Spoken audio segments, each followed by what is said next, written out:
Hello guys, আজ নিয়ে চলে আসলাম মুনতাহার নাসির স্কুলের ছোট্ট ব্লগ। তো সবাই দেখতে থাকুন আমার মেয়ের প্রথম দিনের ব্লগটি কেমন হয়েছে।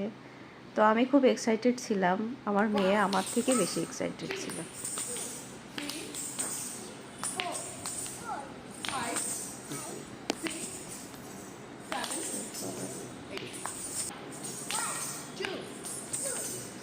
তো আমার মেয়ে খুব সুন্দর তালে তালে নাচ শিখেছে, দুইটা নাচ শিখেছে।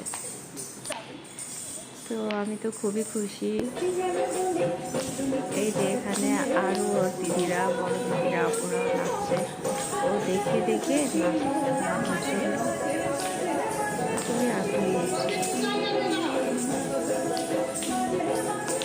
মেয়েগুলো অনেক সুন্দর নাচে। তো আজ এ পর্যন্তই। আল্লাহ হাফেজ, বাই বাই।